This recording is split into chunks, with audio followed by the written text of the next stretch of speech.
board Southwest Airlines Flight 2894, nonstop service into Las Vegas.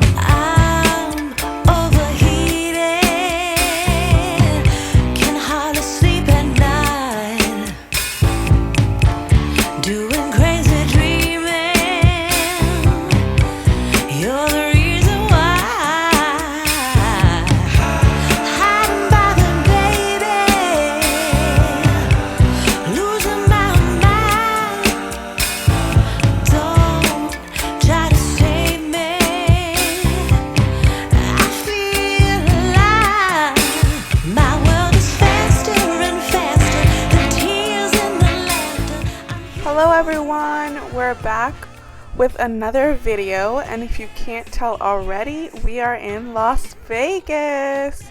We are here for the weekend and we have a lot of fun things planned, including different activities that we've never tried before, and we're excited to bring you all along with us.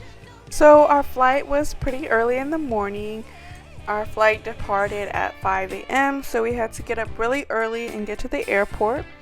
So we got there a little bit before 3 and we flew Southwest, but everything was very smooth. We didn't have any problems. So we actually prepaid for our parking, so it made it smooth for us to get into the airport. And I would recommend you doing that as well. And since we flew Southwest, their kiosks didn't open till 3, so we had to wait about maybe like 10 minutes or so before we could get our boarding pass and check our bags.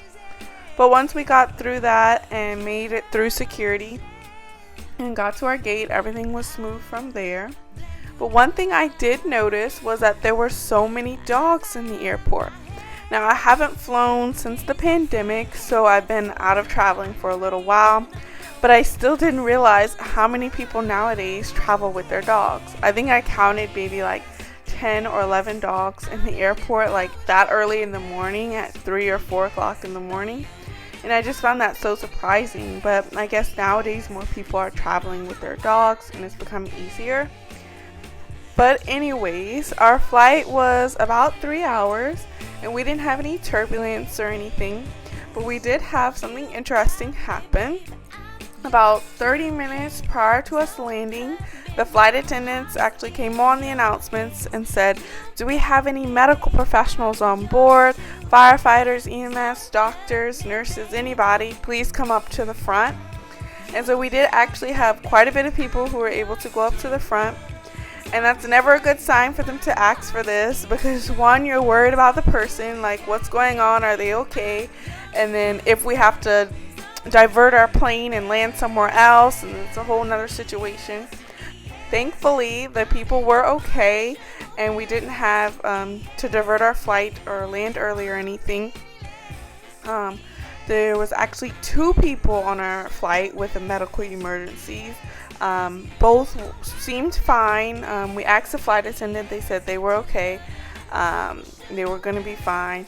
I'm not sure exactly what their medical issue was, but they both walked off the plane carrying their luggage, so I'm sure they were okay. Flight attendants disarmed door for Robert cross-check. Again, folks, please remain seated for us. We'll let you know when we're ready for everyone to get off the plane, but please remain seated. That was the announcement that one of the flight attendants made right before we landed to make sure everybody didn't stand up immediately when we got to our gate, because we had to wait for the EMS people to actually come on board our plane. That way they could escort those 2 people off with the medical emergency and get them medical attention. So we're very thankful that those people were okay. And they were able to get their medical attention. So while we were waiting for the EMS to come aboard, we were able to actually watch a good bit of the luggage get unloaded off the plane, and I did have a window seat, so I was able to record that. And what I noticed, we had so many boxes of live fish. We had several boxes of tropical fish. And you know how they always say, oh, like the baggage people, they will just throw your baggage around. You always have to pack everything. You don't want anything to break in there. So I thought it would be interesting to see how they would treat these boxes of live fish. They didn't really throw them too crazy, but some of them they did kind of throw a little bit. But I'm sure the fish were just fine anyway. I actually wondered where the fish were actually going, maybe like to a company or maybe a fish store or something, or maybe even like the aquarium. So I thought that was pretty cool that we had tropical fish on our flight. So then we, got off the plane, got our luggage and everything, and we actually had a transfer set up from the airport to the hotel. We used, I believe it was called Bell's Transfer. And they were the company that took us from the airport to our hotel, and we used the same company coming back, so from the hotel to the airport. So they had a sign listing all the zones on the strip, so you would find your hotel and then you would board that shuttle bus. So we stayed at Caesar's Palace, which is located in Zone B on the strip, and it was the last stop on our transfers list. And there were about 4 other groups of people who were also on the same shuttle with us. So we dropped all of them off, and then we got dropped off at Caesar's and was able to check in, and everything went smooth. And once we were checked in, we actually took a bus, the local city bus called the Deuce. We took that bus to downtown Las Vegas, or Fremont Street. So if you're coming to Vegas and you're wondering about transportation and how to get around, I definitely recommend the bus if you'll be going to and from the strip to Fremont Street often, because the bus does have like 3-day pass.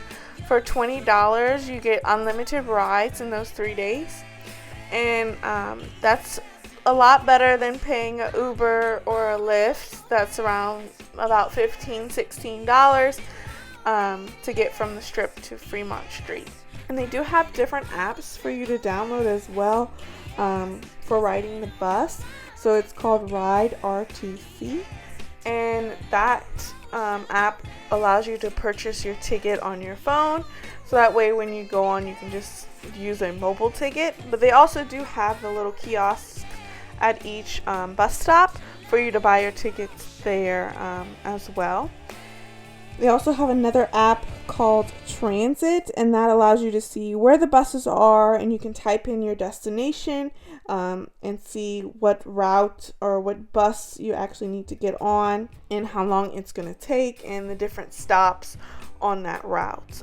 So it tells you which stop you should get off on depending on your destination. So overall, I think the bus is a great option depending on what you'll be doing, where you want to go, and how frequently you want to go different places on the strip or in Fremont Street. So I've also linked a couple of videos in the description below for you to check out more about the different transportation options, including the monorail as well.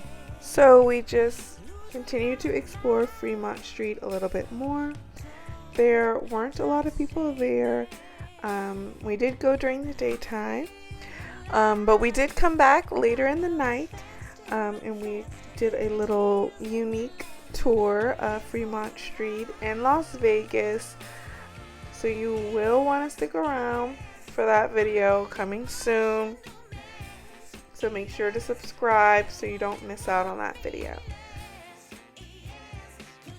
One of our favorite places to gamble was El Cortez, just because the minimum bets were so much lower here than they are on the strip. We decided to grab something to eat at their restaurant called Seagull's 1941.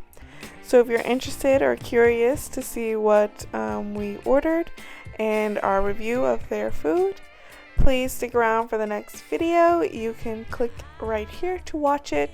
So if you're still watching to the end of this video, thank you so much. And I hope you continue to watch our other videos from our weekend in Vegas.